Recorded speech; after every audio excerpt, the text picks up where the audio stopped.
by the looks of things. Eid Mubarak. Can I welcome you all this evening here to the Grand Hall and to, as Pansy said, one of the most beautiful rooms, I think, in Parliament and one of my favourite places. Can I acknowledge her as Minister of Ethnic Affairs, Phil Goff as the Leader of the Opposition, Ashraf Chowdhury, Keith Locke and any other members of Parliament that might be here. Members of the Diplomatic Corps, it's great to see you here and to welcome you back to Parliament. Distinguished guests, ladies and gentlemen. So it's a pleasure to be here this evening to mark Parliament's celebration of Eid. It's the 6th year we have celebrated the festival of Eid here at Parliament. It of course marks the breaking of the fast over the month of Ramadan. It's a very happy time when Muslims renew and strengthen their faith, gather with their loved ones and give to those less fortunate.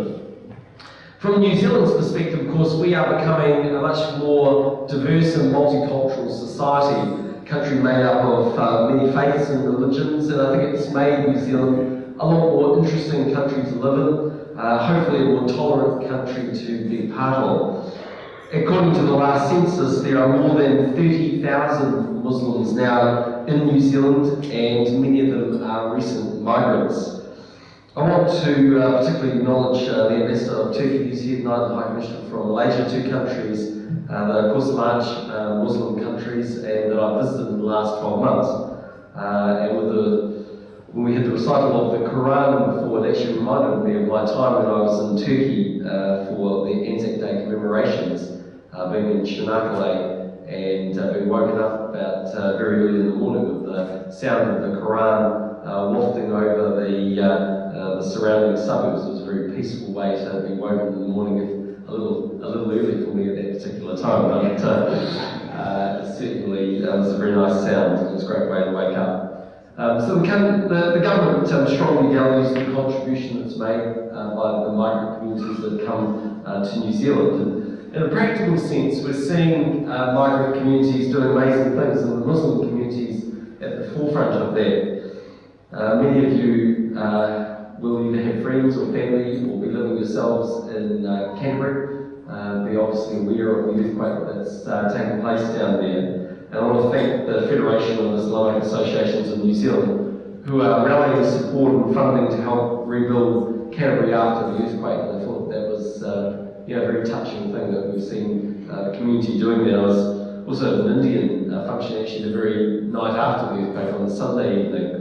And as I went up on the stage, actually, the first thing they did was present me a cheque for $11,500 to go into the Merrill Fund for the helping of the rebuilding of Canterbury. And I think that's just a sign of the sense of community that's coming out of our migrant communities. So I want to thank you for that.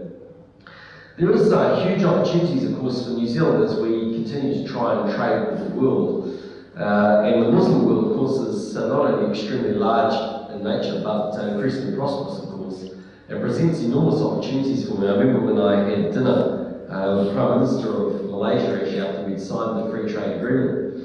And at one point in the conversation, he said to me, are you taking the opportunities you have around halal seriously?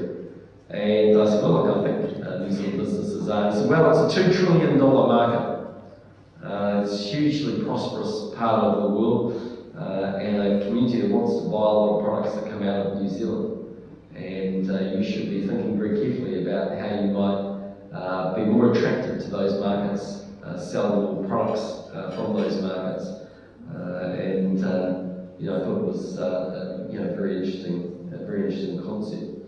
Interestingly enough, actually, I don't know if you know this story, but in the case of the celebration of the Hajj festival, of course, as you know, that they have a festival where they'll slaughter sheep, and that sheep gets given to charity.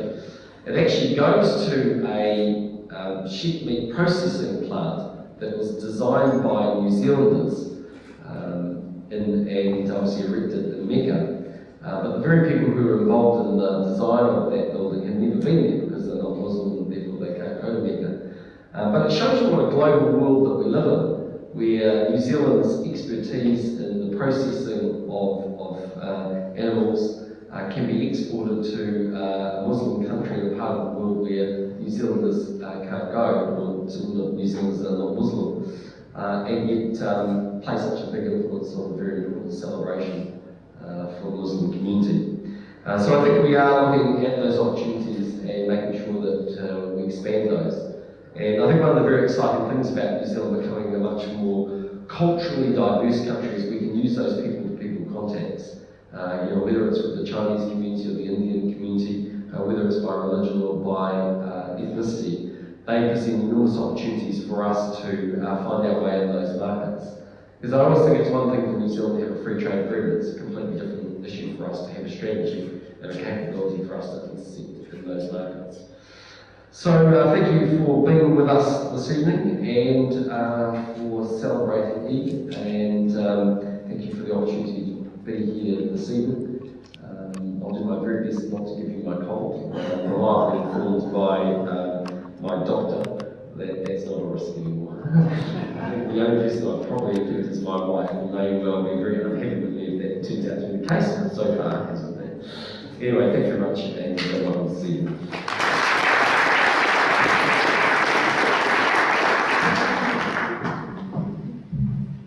Thank you, Prime Minister.